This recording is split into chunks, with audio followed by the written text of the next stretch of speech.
Hey, JJ here, and this is the Lens of Truth podcast, where we play through the oldies and modern goldies to give you our opinion.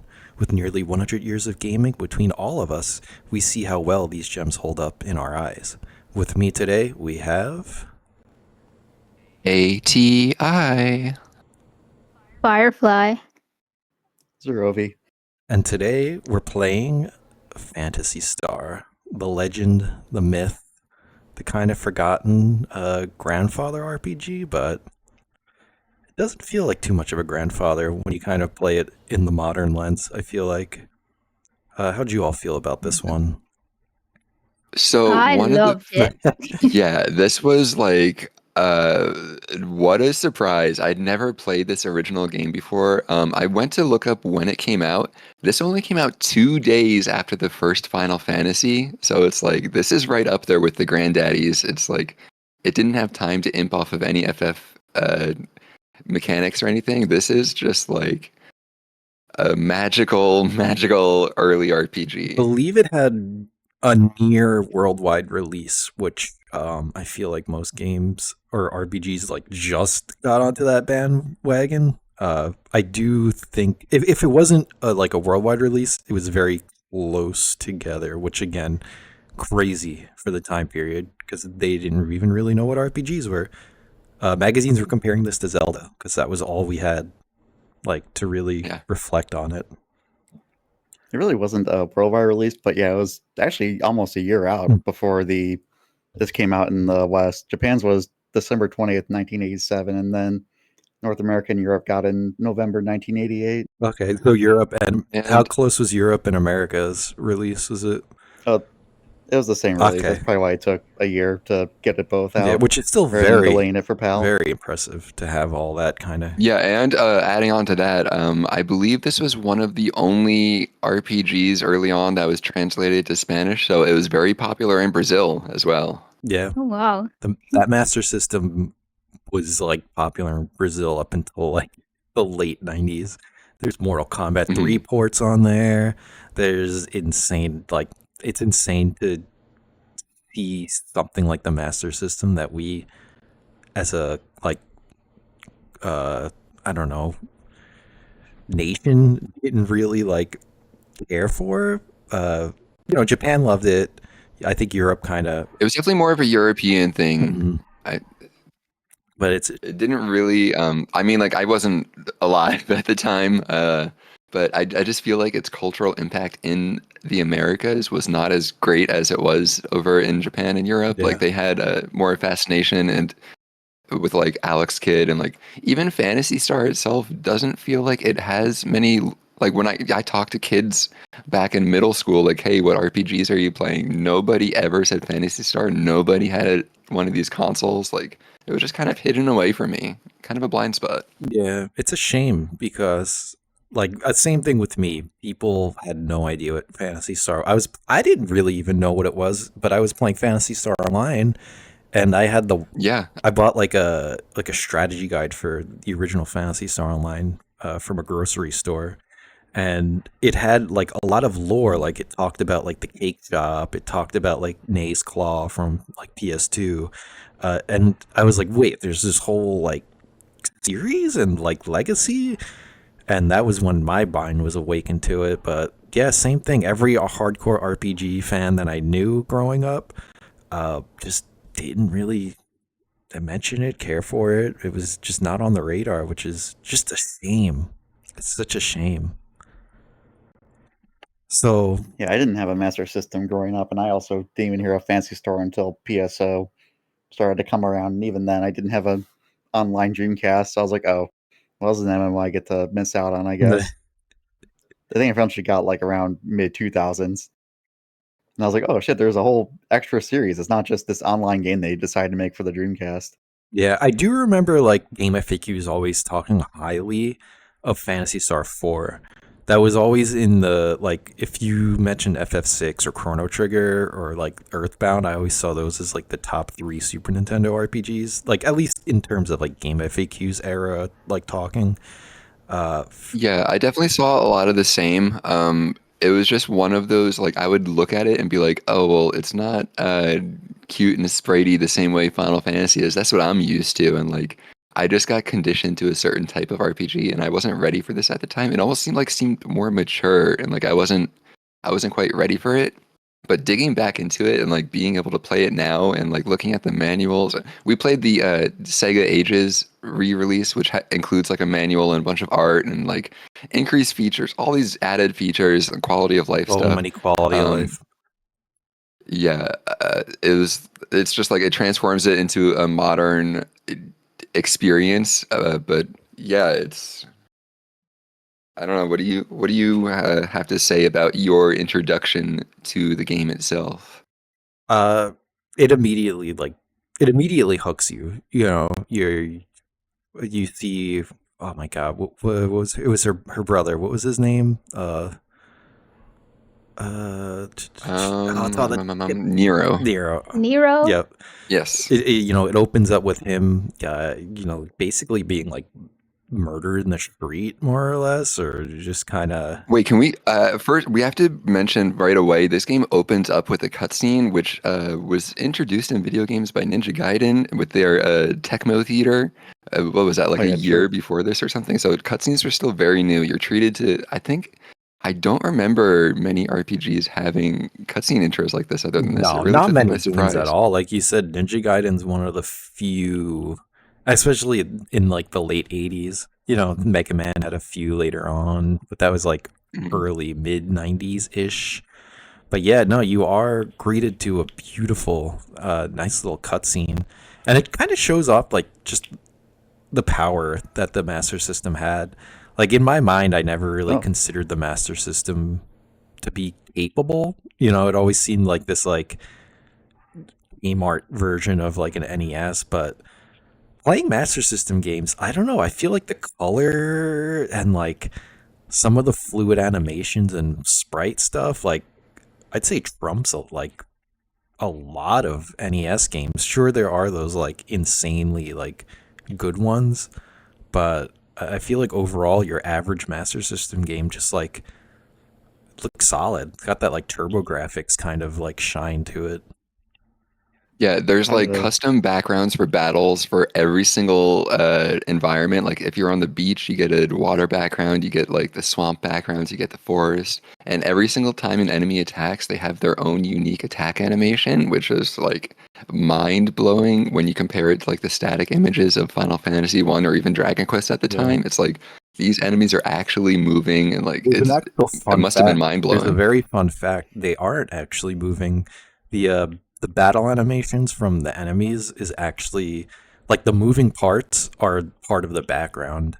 So you have the sprite of the enemy, and then the moving parts of that like sprite are actually part of the background. Whoa. Yeah, so it was some little Is that wizardry. old trick? Yeah, some wizardry to save on resources. Cause again, there's some beautiful stuff going on in this game for 1987. Actually, I want to backtrack a bit when we're talking about what series introduced cutscenes in the video games first, because this game came out before Ninja Gaiden did. Okay. Ninja Oh, Gaiden did it was really? December 8th, 1988. Oh, This was December 20th, 1987. So it was like a year later, Ninja Gaiden actually stole cutscenes from this. yeah. I'm sure there might be like another weird niche example of like a cutscene, maybe even That's before sure. this game, but it's still impressive nonetheless. Like regardless, Right. they're both like amazing works for the era. Yeah, it's just more bringing up that like this game's kind of forgotten about, despite probably doing a lot that modern RPGs do now. Like even the first person dungeon part is mind blowing art wise. It's just a basic like brick background. Like the fact that works on this like Kmart brand Nintendo is actually insane. I want to talk. About like just taking out the entire I ROM. want to give another little fun fact about the dungeons, just because I found it hilarious. When they were playtesting this game, the dungeon speed moved so fast that Yuji Naka actually got sick because the dungeon stuff was moving too fast. And then I just found it ironic because like you went on to make Sonic, like it's like I thought it was like a little interesting tidbit where like slow down the dungeon speed. This is making me sick, and then like in the back they're taking notes. Like by the way, Speed is good. Yeah, he they, gets he yeah, gets they home were. and he's like, "Oh wait, I actually like that sensation. I want to do that again. Let's make it faster." I And think it thus was just as they Sonic. were like tweaking it Ha- eventually when they finally got the wireframes down and the scrolling down and realized they didn't have to draw as much on the screen at once. It just moved so fast. He's like, "Oh God, hold on, slow it down. It's too fast." Way too fast. I actually liked using the fast forward feature on the dungeons. Okay. Wait, there's a fast forward feature? Yeah. Yeah, Oh, this it mode have made made the grinding playthrough easier way and everything. easier. Oops, missed that one. Yeah. I also didn't turn on the fast walking option in the Sega Ages collection until like 75% through the game, so I was just sludging through. uh, Yeah.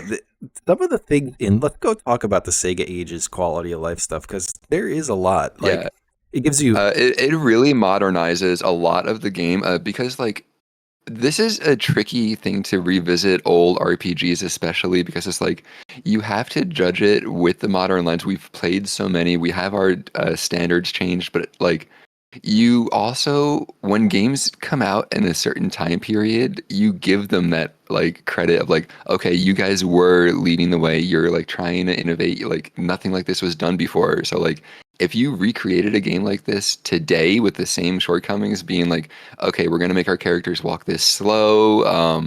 You're gonna need to there's no dungeon map out map. this Yeah. entire dungeon on like I think people would go crazy, but like the Sega Ages port, it has an auto map for the dungeons. It lets you pick between two different sound Yeah. modules, I the thought that was highly so increased cool. FM, the Mega Drive FM. The original sound file kind of sounds like rusty doorbells. I don't know oh if you god. guys Yeah. I don't know if you guys like fired the needle gun with the original sound font, but it was like ear piercing. Yeah, it's fun. So switching between those was cool, seeing the improvements and stuff.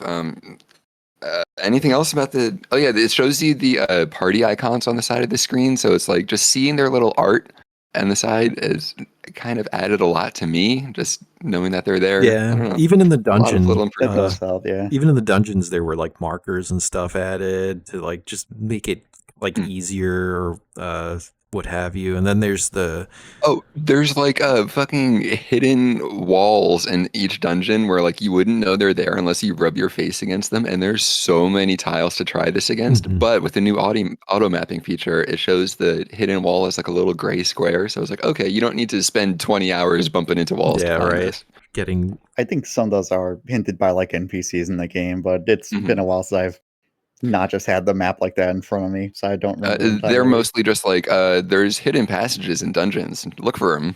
yeah, even the shop I thought table something gave us 6. I mean, I don't remember. Yeah, the shop table is what I was going to bring is up. really cool The to fact you can't have. even see like what your gear does in game, and later shops still sell like weaker gear than what you're using, is like that. It would not be palatable to modern Mhm. gamers.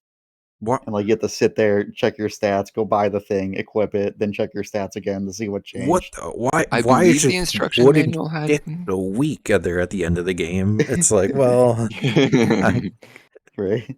what were you gonna say? I don't know, as I was saying, right? Like, wow, why does this thing suck? I spent so much money on it. It's like, hey, you got scanned, buddy. Welcome to Fancy Star.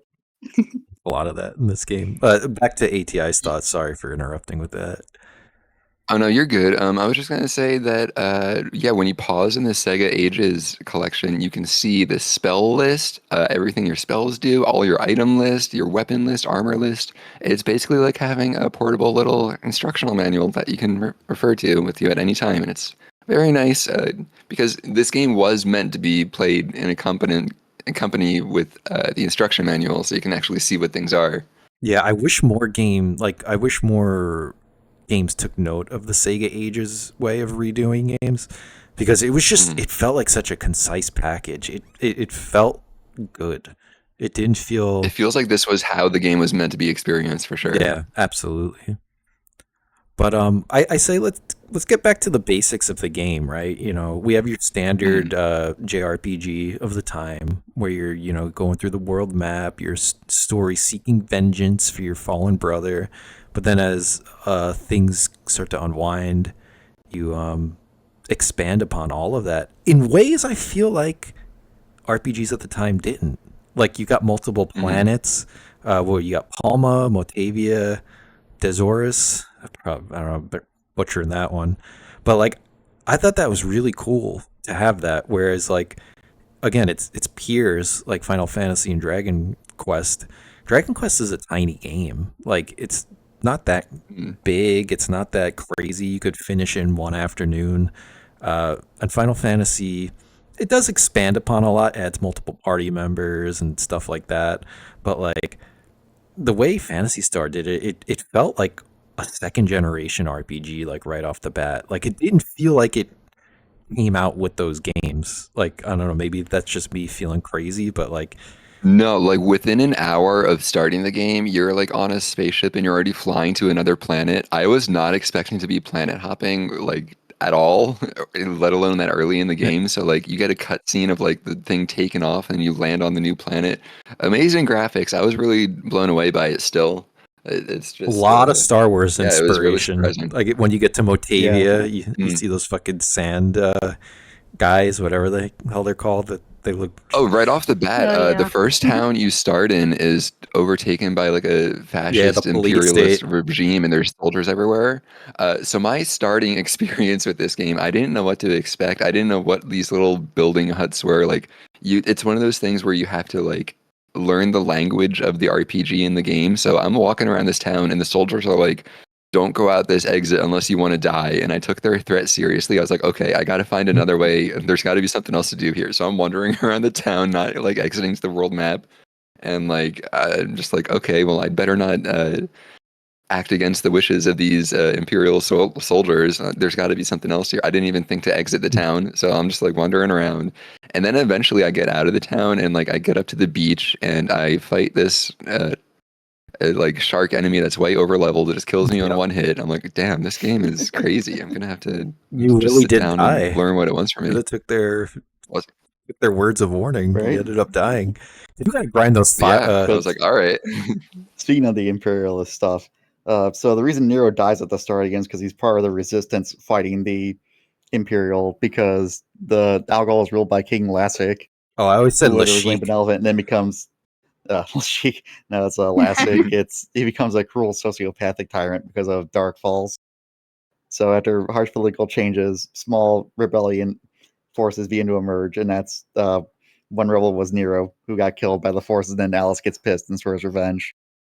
And yeah, this game is very heavily inspired by fantasy or by Star Wars. She's like, I just want it to feel like Star Wars rather than just be another fantasy game like the Final Fantasy or Dragon Quest, or I guess Dragon Quest at the time. So like, let's just add space stuff, and that's why Alice's outfit also is kind of what her outfit's inspiration was actually from Luke's outfit in She the literally gets a first trilogy. lightsaber. Her weapon is Yep, called a lightsaber. it's I also love literally a that. lightsaber. I just love the sci-fi vibes in it too. Yeah, I mean it. Yeah, everything in this is mysterious. Like even the translation and like the like limited characters kind of adds to it. Like Alice's name is ALIS. Like it's just like right off the bat, it's slightly different. Like Dark Falls is DARKFALZ instead. It's supposed to be Dark Force, but like the translation made it Falls and kind of sounds eerie like this, and just makes you think. Yeah, it was very novel at the time. Everything was fantasy based. Like old school fantasy. Having something that was sci-fi was kind of unheard of at the time in terms Yeah. in the you had Dungeons and Dragons, like tabletop RPG. All of that was just decidedly set in like a high fantasy medieval kind of area. Speaking of the name, the Fantasy Star was from a song that they were listening to. It's Nagisa no Fantasy, and it's performed by Noriko Sakai. They were just, you get your city pop vibes out. It's just solid music, and they just changed the F in the fantasy of that song, and made the Fantasy Star that we know of. But yeah, it came about when they were just listening to some city pop and just enjoying it. So The energy is all over this game. It's got city pop sci-fi energy everywhere. yeah, they had a lot of inspiration. They pulled from a lot of places, and I think Sega was always good at that. I feel like they would always pull from like popular culture and wear their inspirations on their sleeve, and just kind of go to Yeah, town. like eventually they'd start using a lot of like look at Jet Grind Radio. Like that's the entire soundtrack. The entire game is just like culturally finger on the pulse. So much. So Toe Jam and Earl had that fucking Ren and Stimpy grossness to it from the early 90s. They had Michael Jackson making the music for Sonic. I mean, like they knew They, they were they on had it. flat out Michael Jackson games, Moonwalker. Yeah. Just they were always next level with what they did. And Fantasy Star is just no slouch in that department. Like I said, it genuinely felt like a second generation RPG playing it. And Mm.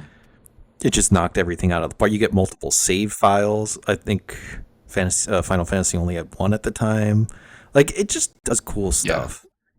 But yeah, with the police state, he gets a little too close to the truth, and then you kind of have right off the bat, you find Meow like what's that on the second planet? Like right off the bat, talking about like Odin with freeing him, I and think that's the first planet still. this is the I first think. planet. Isn't that still the first planet? Yeah, it's like one of the first dungeons you go into is Oh yeah, finding yeah. Meow. So it's like you go to the port town and like you meet someone who's like, hey, I just made a great deal, and like he traded his Laconian pot or something for like a strange animal, and then like you went to another town and you're like, hey, let me get that strange animal from you. I think that was it. Yeah, you're probably And then Odin It says is that, right? I think frozen it's and second stone planet. in some dungeon. Like just finding the party members alone, like out in the world, still feels like a unique, cool idea. Like you're just wandering a dungeon, then you see this guy entrapped in stone, and like, I wonder if there's a way to free him. And that guy is your party member. You have to like go throughout the world and like find a way to free him, and then he joins you up. It's very unexpected. Some of the quests in this game is really interesting, like the shortcake quest where you have to, in order to meet the governor, you need like a sweets, and the only sweet shop Mm. is in the bottom of a dungeon. This is apparently designed by Otagami Chi, the planner of the game. So she was like, "How do we make this as hard as possible? Oh, let's just put the dungeon at the bottom of, or let's just put the shop at the bottom of a dungeon." Fantasy Like, Star so Online.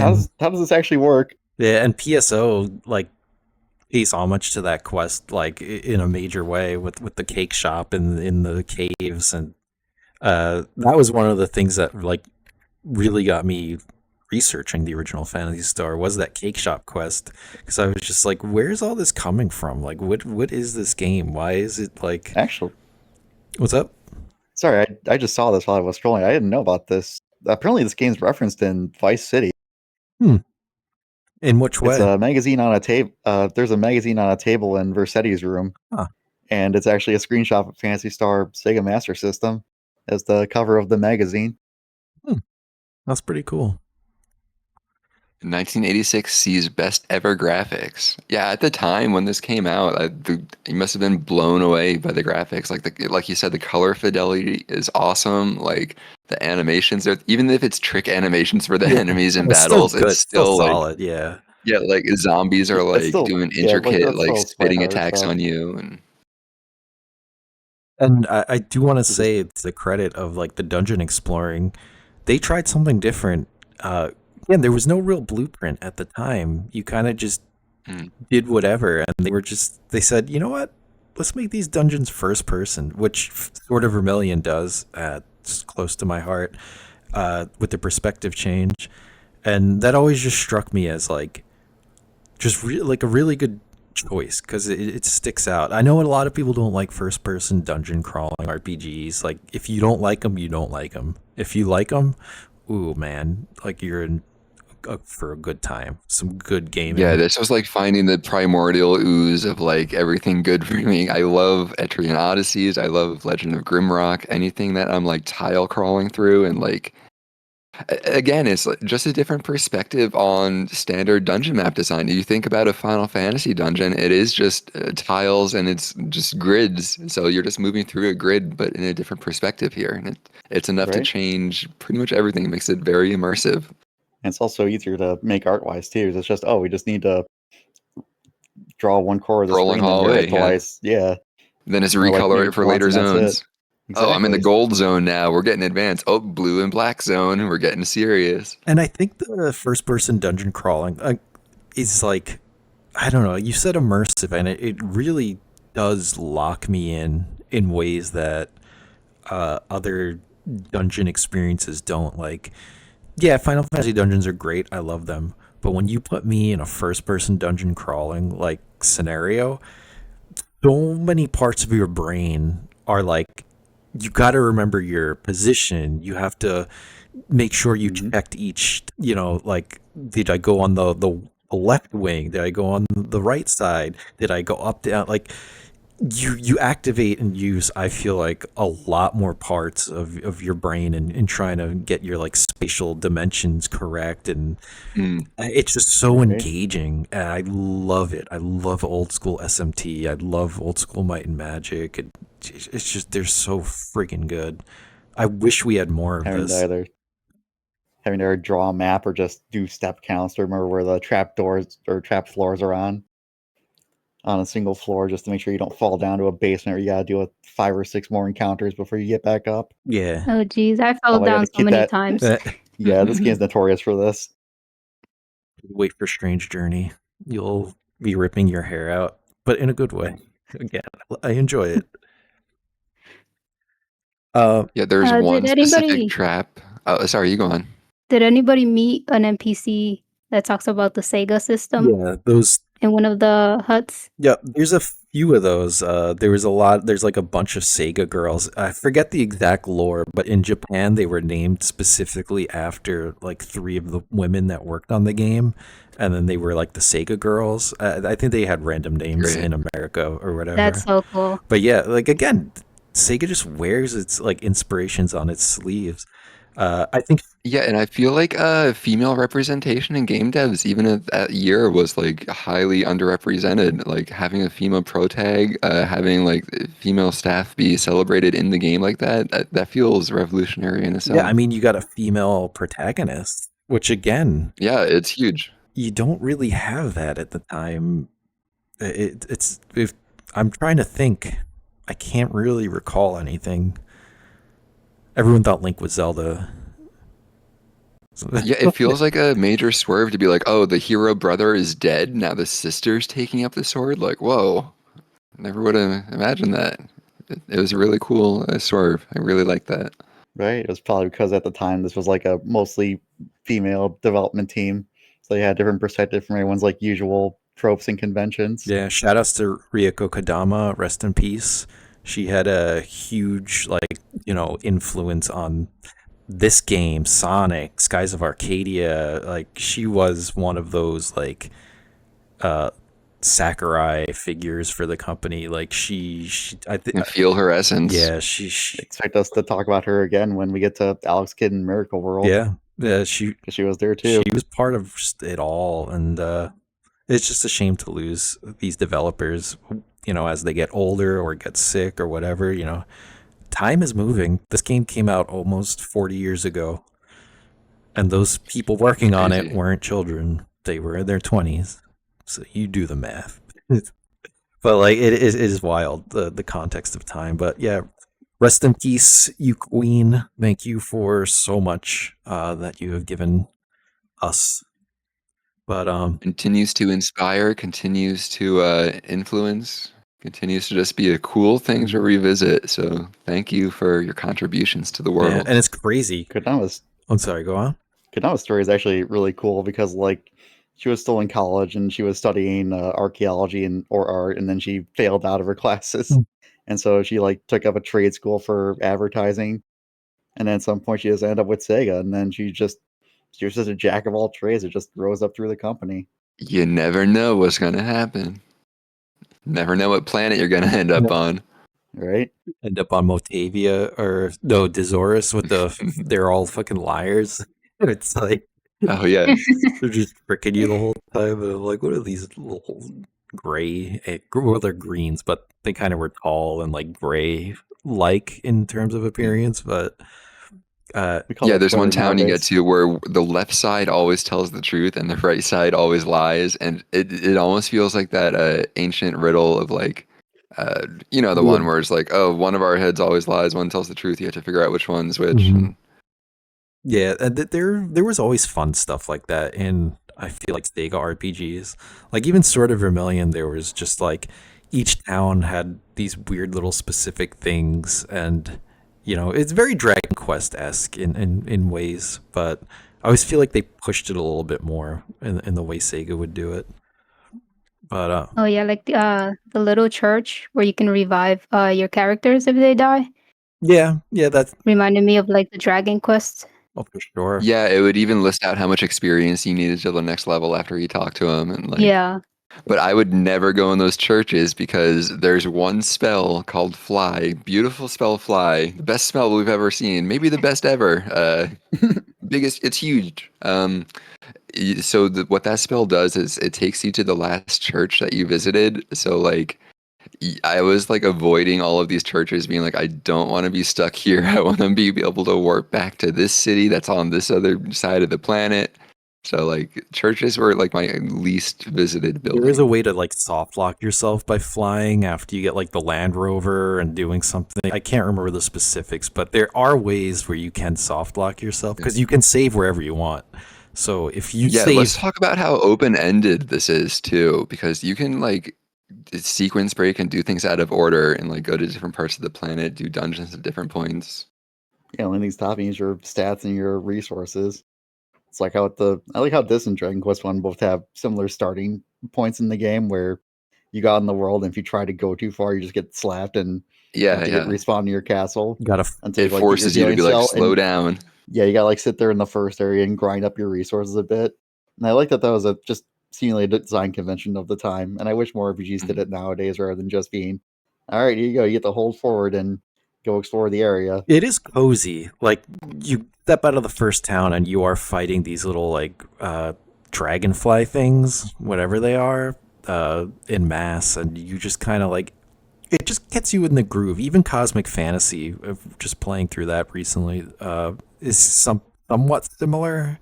And like you said, it was just the design convention at the time. This was just like how the game played. Instead of a tutorial, they kind of sandbox you into this small area and say like, level up, figure it out, get some gold, It's learn a spell. it's It also kind of nice that adds to just the feeling of like being this green, like, okay, I'm picking up my brother's sword. I'm gonna have to learn how to fight and like that kind of thing. Like you're starting from right. scratch and like you have to build your way up. It gives that bit of a feeling to it. And it does make the outside areas feel very threatening rather than just being like all the people are scared of going out of the town, but you go out and like there's nothing there that really challenges you. So it is nice that like it's actually like, oh shit, I can't be out here too long. This is dangerous. Yeah, One other feature of the Sega Ages version is there is an Ages mode where you have less encounters, you get more experience and more Meseta, which is gold in this game, drops from enemies. I was playing on that mode and it made it very seamless. I could just basically walk to destinations. As long as I fight things along the way, I would be like properly funded and experienced. Um, I want to ask, did anyone here play the original version that did not have these rebalances? many, many years I ago. Yeah, some years ago I did. That's my memories of the game. Do you think that that pace could hold up, or do you think that like the modernization of like giving you more experience is crucial in the modern age? Like, would anyone be able to release a game with that experience structure at this point? I really don't know. It's a great question. I Like there's sickos like me who will gladly play a game like that, but I don't know if Mhm. mass market will really appreciate with how Yeah, that's the fast thing. and quick rewarding games are nowadays. Like I think we would be the prime target for it. But then your average person is probably just not gonna like it, and I get it because it's a lot of time, and people Yeah. just get bored. Like they don't want to grind. They don't find it enjoyable. They don't get in that meditative space that I feel like. I was just going to use that word. This entire game is like it puts you in that meditative space, so it kind of adds to it. But like, it's one of those design questions I've been asking myself as I played it. Like, if okay, so they designed it this way because there weren't really examples otherwise at the time. Like, they wanted games to last longer, etc., etc. But like, if you try to rebuild a game like this now and you use that as a selling point, like do you get the leeway to do that or like it's Like, should you know better with modern design? Like, how much do you want to kneecap yourself? I think if you were an indie It's a hard developer, balance. like if you were an indie developer and you were making a game specifically that's like old school RPG, it'll kick your ass. And you're specifically selling that to people. I think people would, how Dark Souls became its own kind of like word, like phrase, like, oh, this game's as hard as Dark Souls. Like, and it's Zelda 2, a game that came out like 30 years before Dark Souls. I feel like a similar thing would be like, this is Dragon Quest grindy or whatever, and that would kind of like help push the point. But if it comes out blindsided, like if Hollow Knight came out and had RPG mechanics, and you had to grind in the first area for like 2 hours just to get your bearings straight, I think people would immediately just be turned off from it because Yeah, and like if they make the character walk speeds like the same speed as this, because they walk slow yeah, in this. and that's a lot of gripes people Yeah. have like for this game and Phantasy Star 3, Sword of Vermilion, I think even Breath of Fire 1, like games without dash buttons where you're just like slow, it's just like a thorn in the side of the game experience for the modern gamer. I don't mind it that much, but then catch me using fast forward, so I don't. I was gonna say So I Yeah. like it, but at the same time, I absolutely understand why like Earthbound Beginnings getting ported to GBA and then getting like a dash button and a EXP uppering is like, yeah, you probably should do that. I don't want to grind in Magic Can't again. Mhm. So That's like, why like the Ages port of this kind of feels like they perfected the pacing. It's just like it never felt like a hindrance. I never felt like I needed to just stop and grind more than I needed to. And like you said, the meditative aspect, I feel like that's a large part of this game where you're just like you're sitting there thinking, you're fighting all these fights, you're trying to get through a dungeon, and you're just thinking about your party and like what they might be thinking. There's an LP of this on LP Archive where the author of the LP is like offering narration for each of the characters and having them like talk to each other and like what their reactions would be as they go through these areas and like bond with each other. And I feel like that is the experience that is almost intended. Like you're supposed to have your headcanon having them talk to each other. There's not much actual in-game dialogue of them communicating, but like just their introductions leaves such like a mark on you. Then you look in the instruction book and see these like fantastical illustrations of your party members and characters like doing these cool things, and your imagination starts to fill in the blanks and like give them some backstory. might as well that art of the cast in a dungeon fighting a group and the muscle guy in the back is just getting ready to throw a skeleton at Yeah, a he's like, yeah, skeleton I break wizard. through. Yeah, I always had like some This dumb fucking rules. muscle-headed voice for him whenever I had him doing anything. I'm like, all right, Odin, you gotta sick him with your gun. And I was like, giving him a voice in my head, like, Sylvester, yeah, shoot them. Sylvester Stallone vibes. Yeah, yeah.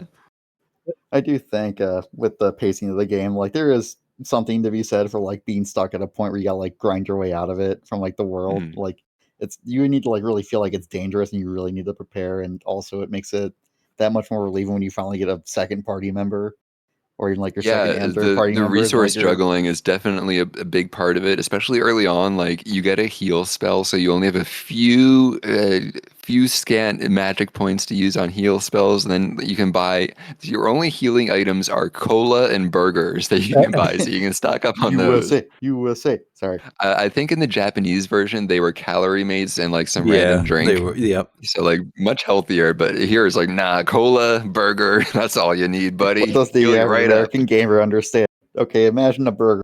All right, we're gonna call them burgers then. And yet But yeah, Earthbound with the was doing that in America Yeah. almost 6-7 years later or something like that.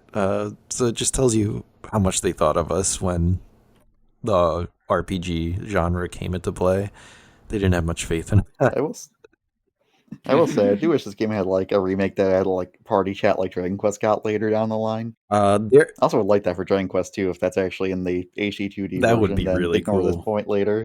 I there would love to see party chat in that game. there was a visual novel of this game. Like there's like 4 different versions of Phantasy Star 1, and there's a more story based version where it's like literally just basically kind of like a visual novel. So I do wonder if there is more like party dialogue going Oh on yeah, in there where they're just kind of like they're bantering back and forth and doing their thing. yeah. I think you're right. There's like a bunch of comic series for it, as well as like a game book for it. When going over like her adventures specifically, I'd actually like to read those. I wonder if they're translated on the internet somewhere. But yeah, even going back to the imagination aspect of like, you're just grinding around and you get lost in your own thoughts. Lutz in the Japanese version was called Lutz, and Noah in the English version. There was a lot of discussion in the time, early back then, maybe even in the mid '90s to the late '90s, that they didn't know what gender that character was supposed to be. So there was always just this like imagine, you use your imagination to fill in the blanks. Maybe your friend thought Noah was like a girl based on, Lutz was more of like an ambiguous kind of name.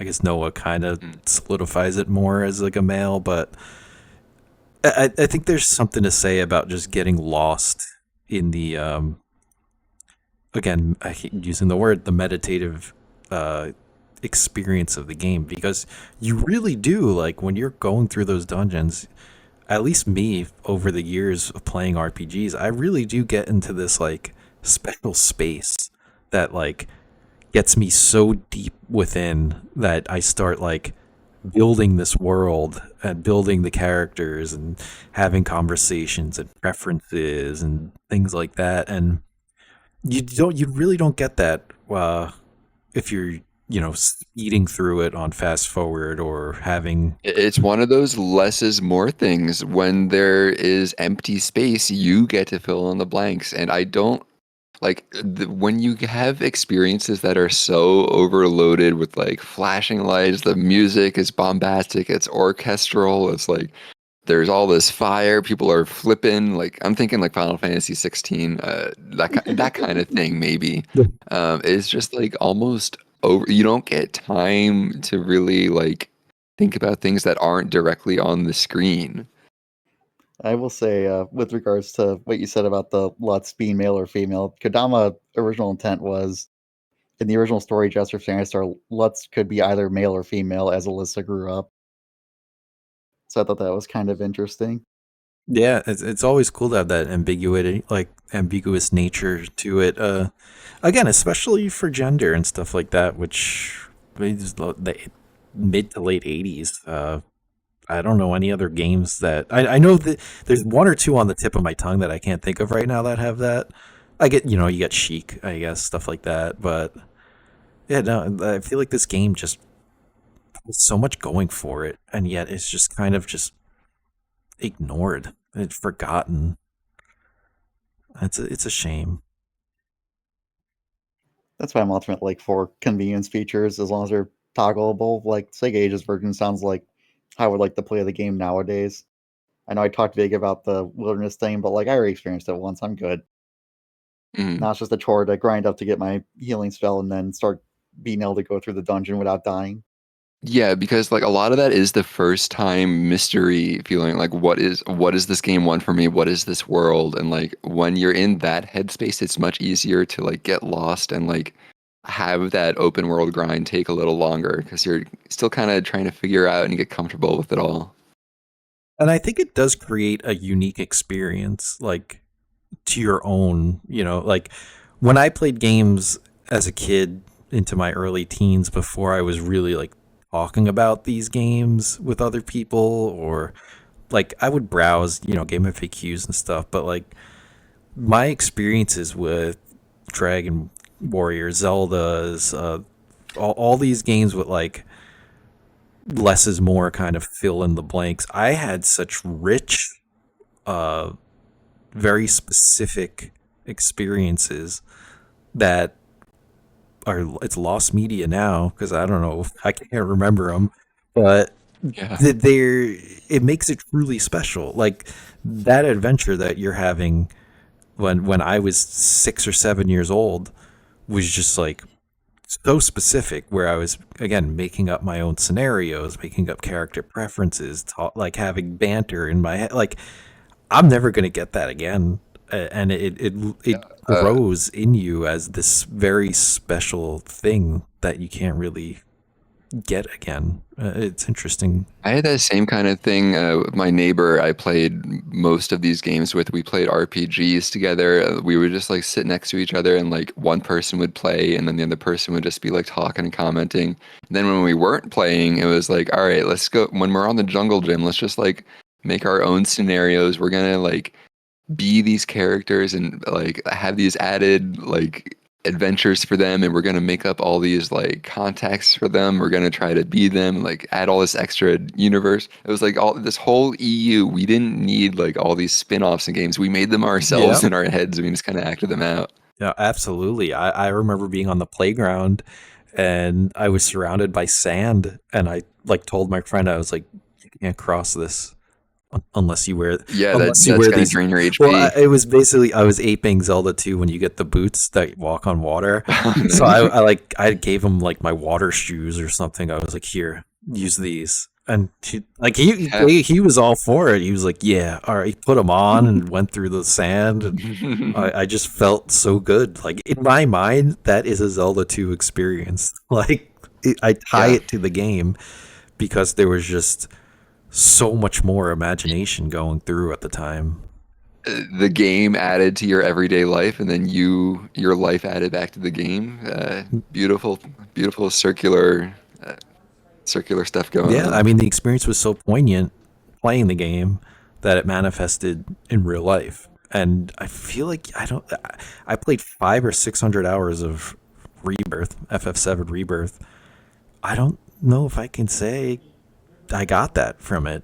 Even though I love it and I think it's a great game, masterpiece, but there's just so much to be said about that organic experience that you get when you're in that meditative like zone. Yeah, and like speaking on Rebirth, it kind of like flushes out and shows you those imaginative moments. Like all the interactions and the characters in that game is like everything I dreamed of as a kid. Like this is what I thought the party talking to each other would be like. Like Tifa and Aerith having their little conversations, and like Barrett and Cloud like riffing on each other, and like Yuffie being a Like little just prankster, and throwing like up on the buggy, like yeah, you're like getting all road sick and stuff. Like that's the kind of stuff that we would enhance in our minds, because like you get one little text line in the game back then, and that's all you had to base it on. And it's like, I wonder what else they'd do. I wonder what else they'd I'm gonna say. drive But they say slower. so much in Rebirth that like you don't have room to imagine after it's all said and done.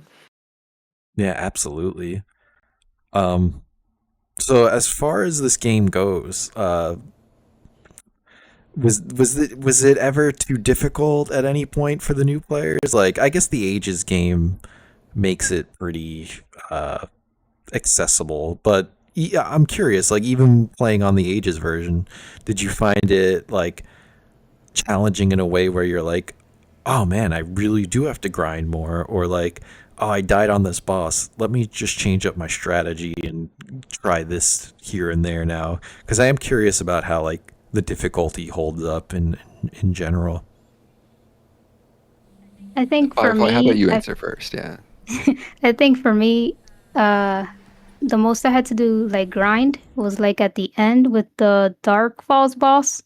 Understandable. But before that, it was just pretty nice, like smooth sailing.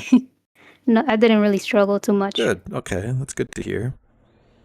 Yeah, it felt like the combat strategy did not really like push me to like uh have to change my strategy much. I was mostly just attacking. Sometimes I would like cast a fire spell. It's mostly attacking and watching resources and just like knowing when to run. Running from battles definitely helped a lot. But again, like having the increased experience and stuff, I don't know what like the baseline difficulty was supposed to feel like. This felt very manageable. I don't think I ever really got stuck. Okay, because I do remember when I first played it, uh, I did hit a few road bumps playing it. That's very like they stick out to me even like 15 years later. The There was one point I needed to grind for money, and I would imagine that would be hellish without the boost, because you need a lot of it to buy some of these key items. It sure was. yeah, there's I definitely think I just fought a lot of barbarians. They give you a lot. I was fighting sandworms for a bit. Sandworms on Saturn. Resident Evil, sandworms. I think I did the same sandworm thing when I played. I do have a question though. Did you guys try the talk or chat option in game? I don't remember I using it did much when I actually do that played. a bunch of times. Yeah, you can. So you can talk to enemies in battle, and certain ones, when they are, if they are quote unquote intelligent enough, they can talk to you and give you information. There were some like there's a guy in a dungeon who was like, you wouldn't believe it, but spiders are more intelligent than you'd imagine, and it's like, oh, okay, so I can talk to those. Then I would try to talk to them, and they would like give you a little hint about like either what to do next. Like, I heard there's a Laconian pot over in so and so town, or like whatever. Like, you can talk to like spiders, sphinxes, like little road guys. Yeah, it was a neat little addition. Yeah, I think like every enemy for the most part will talk to you in some way, and that's really cool. And I totally forgot about that. Yeah, you get certain skills that let you talk to more and more enemies. I admittedly did not try it on every enemy because there are some where I tried it early and it was like you can't understand each other, and I just like didn't go back to them. But I would Yeah. like to know what some of them say. Like, what an ambitious option to have in your RPG from 1987 to, SMT.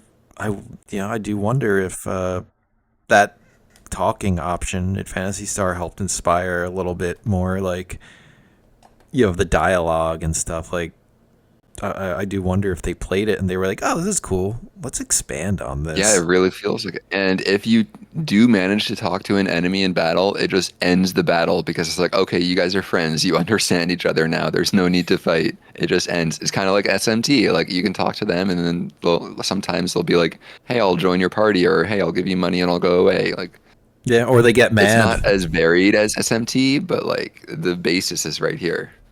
Yeah, very interesting. I definitely never really used that option. I think the same thing happened with with me, where I did it too early, and it just never seemed like I was getting rewarded. But as a digging through as a more kind of like explorative way of the game, like if you want to play it again and be like, I'm gonna talk to every enemy and see what they say, like that's my goal. Like, I think that would be actually a pretty cool way to re-experience the game if you wanted to get new flavor text. I was actually afraid of using the talk option, because I thought if I did that, it would switch out the cat, Meow, I think is her name, Yeah. with one of them, and I was like, no, I don't want that. No. Oh, there's also one boss battle with a mad scientist where if you answer yes to his question, he's like, hey, hand over that cat. And you say yes, he just fucking kills it Oh my before you even start the battle. Yeah. And I accidentally picked that and I was like, no. And I like thought he was dead forever because it's just like, oh, okay, I triggered a story event. My character is just dead. But then we beat him and I got to revive Meow and all things were right. Yeah, that was Dr. Mad. Yeah. Which is crazy. Because if I'm not mistaken, was Dr. Mad like... No. There was a Sega, like... Okay, so there's a Sega for the mascots. The original one was called like Professor Asabin, and it's like some weird little rabbit. And then there's a guy called Dr. Game. And for some reason, I always think of Dr. Mad when I think of Dr. Game, because I get, similar time periods. Dr. Games is like 84, then the Opa Opa, and then Alex Kidd, and then Sonic, of course, that we all know and love. But Yeah. it's very interesting to see them try and get all these little mascot figures, and then they just landed on Sonic, and it's just one of the most iconic things ever made. Because no one knows Alex. Yeah, and then you see all the references to these other little mascots that didn't quite take off the same way, and like they either show up as cameos in Sonic games as like little stickers or something, or like they're always paying homage. The Sonic All Stars Racing is like a love letter to everything Sega. It has the Alex Kids. It's got the Shenmues. It's got like PSO and Shenmue also were like super just saying like, hey, we have this pantheon of characters and then things. I'm surprised there's actually no Phantasy Star capsule toys in Shenmue. Now that I think about it. Yeah, that's actually a surprising blind spot. I did just realize though that in PSO there is a you can get a fucking what are they called? They're not chows. Mag. Yeah. You can get a mag that's a burger, and I'm just realizing now that burger is probably a reference to Phantasy Star. Yeah, I could see that. I mean, Absolutely. like the original Phantasy Star, rather. Yeah, you had the Opa Opa mag. The consoles. Yeah, but the burger probably was. Now that you mention it, I never thought about it. Yeah, I never connected that. I thought it was just funny burger, but most likely it was referencing the food in the first game. Interesting. I can live with that headcanon. I believe it. So, in general, with Phantasy Star, do any of you plan to play like 2, 3, or 4? Are you good with the series? Like, how did this game make you feel when introducing you to like the larger series? I'm for sure playing the rest of the games because I really love this one. The Genesis collection on the Switch has, I believe, 2, 3, and 4, and has a built-in fast forward function. It's not quite as like Sega Ages dated, where it's got all these quality of life things, but it does have that fast forward option. So it's something to consider if you do plan to play That's good those. to know. The rest of the series has been on my backlog for a long while now, and maybe I should make some time this year to finally fix that. Yeah, so like Phantasy Star Online was my crack for a long time. I even revisited it a few years ago. Me and Zero were playing on this private server on PC. Like that was my introduction to the series. When I came back to this game, I didn't know what to expect. I was expecting something kind of basic, something not to really hook me, but like the narrative aspect to it, the like all of the art, all of the feeling to it. There's not an overwhelming amount of equipment in this game either, which is like a little detail I want to touch on. You get like maybe 4 or 5 like weapon or armor upgrades for each character throughout the entire game, and it feels very fluid and like I really like it. I really like the pacing of the power progressions, like when you get your ultimate Laconian weapons and everything. It feels great. You get to run through the game with them a bit. So if this is indicative of like anything in the future of the series, I really like the decisions they go with. I like the chances they take. I've heard really good things about Phantasy Star 2 and like how every game in this series actually connects to each other, unlike Final Fantasy. So you go through 1 through 4 and it's like you're playing through this big space epic. So I'm really interested in checking them out. Yeah, 4 has some familiar characters from 1, I will say, without saying too much. But yeah, I think it's a brilliant series that is even more underrated than Dragon Quest. I don't even want to say in the West because I feel like it's just largely forgotten, and it's a shame. I just think it takes more work to get into the headspace to appreciate this than it does to like go back and play Dragon Quest 1 or something. Like those are such comfort things. You know, like they set the traditions that you know exactly what you're going in and getting.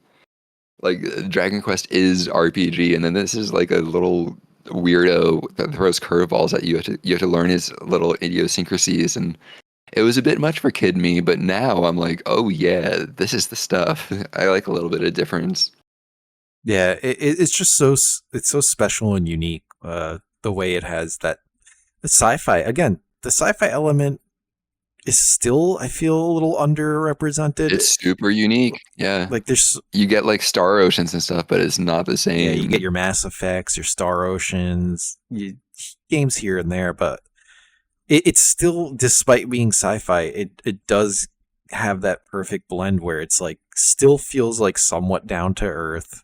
Like you know, you're just doing your quest, you're traveling through planets, but like every planet you go to, it still feels like this coherent kind of thing that you're doing, where it doesn't feel like, oh, I'm in Forside now. Like it doesn't go too crazy. It does. It really like immediately off the back in the first town, like people are talking about like denizens of this planet versus that planet. It's like, oh, I don't know any of these terms, but I'm gonna get to know them. Like it really does capture the. It's funny. It captures the Star Wars essence better than Star Wars does in the modern day. Like I feel the thing that made Star Wars, like the original trilogy, like fun and good and engaging was like less is more. Like let's just make a little like space like opera thing, blah blah blah. And and that's what inspired Wikipedia. Like people's imaginations went crazy. They wanted to dig for more details. They didn't want it spelled out. It's like a whole forensic activity, like trying to unearth all these details. And it's just like Zelda too, the Hyrule Historia, like people trying so hard to make like this extended universe in Zelda games and linking all these things in such a deeper meaning when like that was never their intent until they saw that there was like a rabid fan base and potential money in this. Like it's just I just wish more things could just be what it is and like live in your own head and just like exist instead of having to be this like extended universe, multiple timelines, reference to this and that and this and that within its own right world. there with you. I always do feel like, truly do feel like less is more. And then when you ham fist everything into this like merchandise line or whatever it wants to be, it dilutes the experience. Like, it makes me get 1,000-yard stare just thinking about it. Like my eyes are bugging right now just thinking about the horrors of if this series was like merchandise and monetized to that level. Thank God it dodged all that. Yeah, but it's like it's contradictory too because like you want it to be popular too. It's like you want eyes on it, but it's like is the cost of that this merchandise line? Because I wouldn't mind a Phantasy Star 5. I wouldn't mind, like a brand. I would like some more toys too. I want some Figmas of like Alice and Odin. Give me more vinyl. Also, we've been seeing on Phantasy Star Online 2 for like 8 years now. We got a whole like new Genesis Redux. Can I get a new game, please? Can you get Phantasy Star 5? Yeah, and PSO2 is all like real doll shit. Yeah, it did become that. I'll be fair, there is actual gameplay there, though it is simplified from original PSO2, but still, it is there. But yeah, it is a lot of real doll stuff there, when Nick plays it just cares about decorating their character. Yeah, and it's crazy how much... And making their houses. Like, they've leaned so heavily into the Phantasy Star Online branch. You have Phantasy Star Online, you have Phantasy Star 1 and 2, then you have, like, Phantasy Star, like, Universe or whatever, and then there's Phantasy Star 0 for the DS. Then you have just, like 2 or 3 other Phantasy Star Online, like, adjacent types in the series. And it's just like, guys, just make 5. Or remake 4. Like, if you remade any of these games, like the original 4, you can make this amazing. Imagine, like, Phantasy Star 1 remade. Not that there's anything wrong with the original. I love it. I prefer it to anything. But, like, to get these new players in there, to see, like, all these planets just redone, like, it would be quite an experience. But that's the tricky thing though, like I was mentioning before, like when you're designing with modern capabilities, you don't have the restrictions you used to. Like where do you decide to like imp the original design? Where do you improve? Like how much would be taken away? Like what do you want? More fluidity? Do you want like... It's just a very hard thing. I'm not sure how they could pull it off. Yeah, and there are remakes of Phantasy Star 1. Like I said, there's like 4 different versions of this game, that weird little like visual novel. And then there's like a PS2 remake like of Phantasy Star 1, I believe. Maybe something on the set. Like, I don't know. They've done it a few times. But it always does, just like the Final Fantasy Legends games or like certain games that like get remade, like in the Wonder Swan type of vibe, it does lose a little bit of, like, even Mario All-Stars, like it loses just a different physics, different graphics. It's just a different feel. It's a very purist, elitist view, maybe, but like the original things are the original things, and you can't ever quite one-to-one it. Yeah, although Mario RPG, I feel like that's as one-to-one as we can ever get for like a modern remake of something. I'm so happy with that remake, man. It's so good. I love that It's remake. just a joy.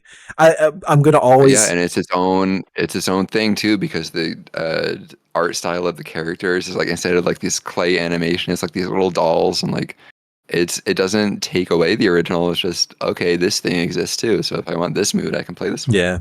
It's got its own battle meter thing to make it an already easy game easier. But like, as far as the game feel and the way it plays, like they hit that one out of the park. I will always prefer the original just because it's that imagery, that Super Nintendo imagery is so perfect.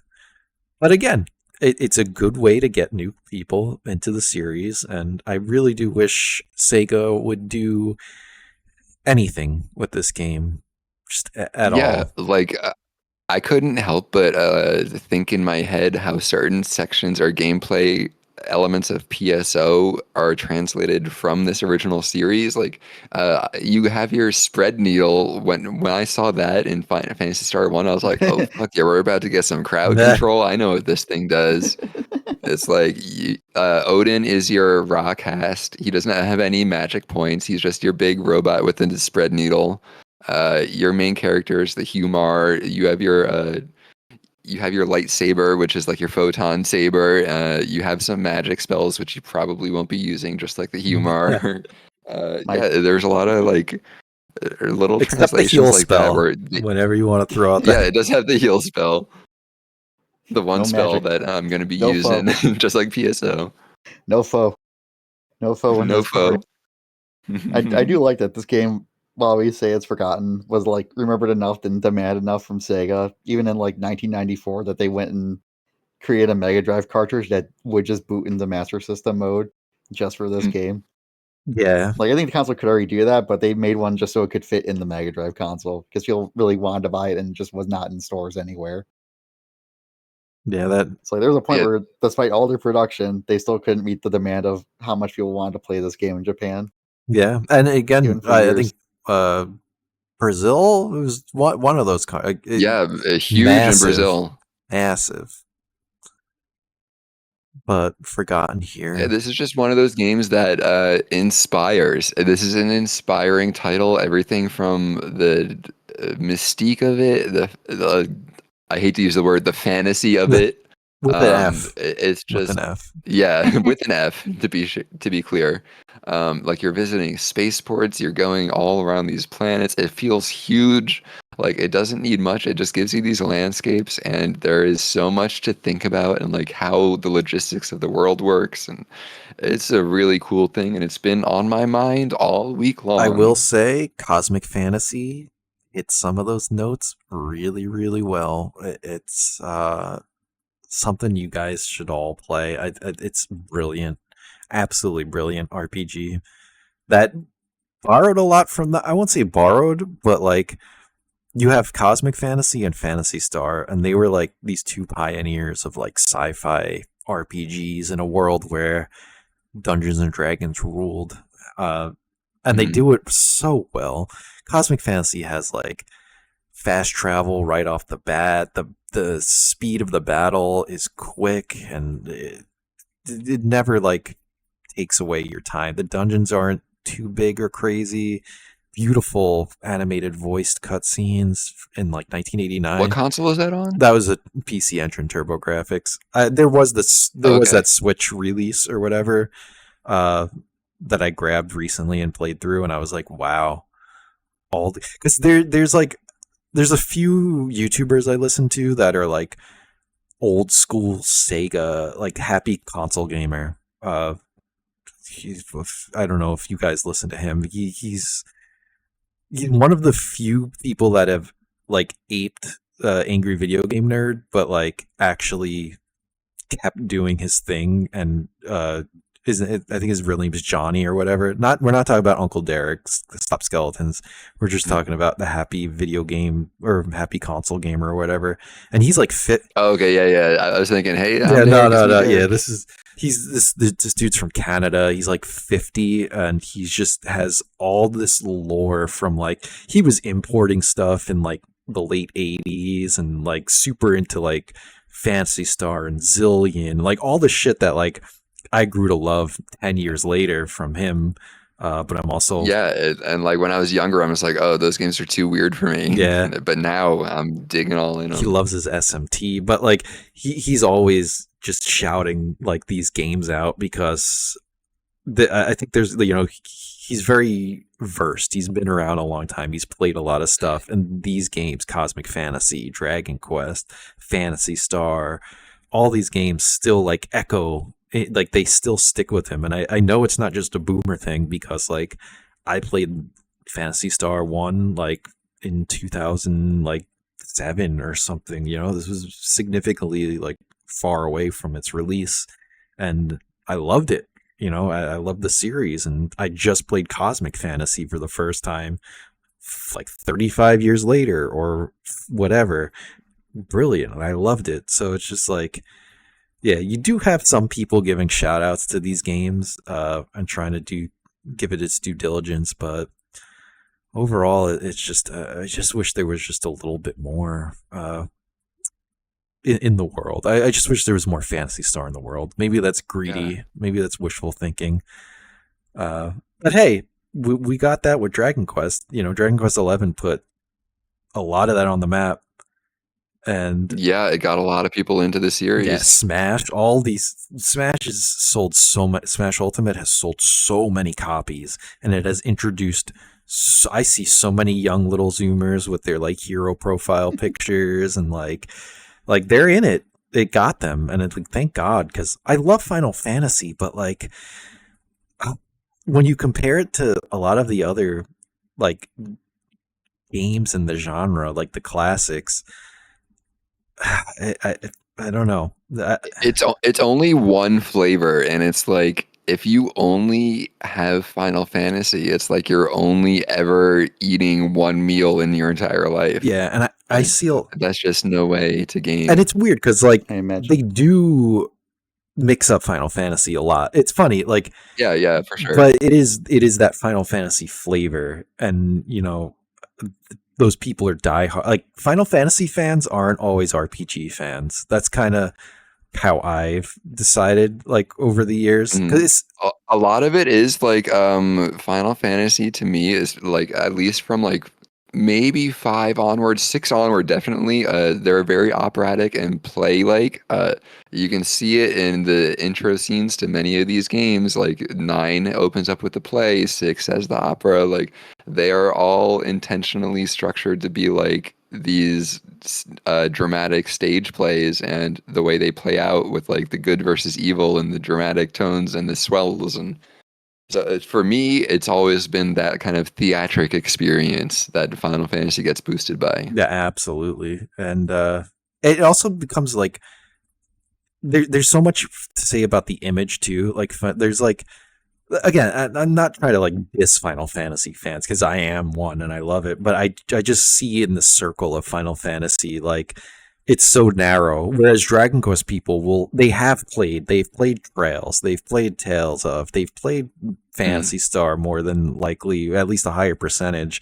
They have played these games, SMT, and not just Persona. Like, but then you talk to Final Fantasy fans, and like there's a guy from work, and I'm afraid to really ask him about like, because he's got a Moogle tattoo, and I've been working with him for like 4 years, and I'm like, how did I miss this?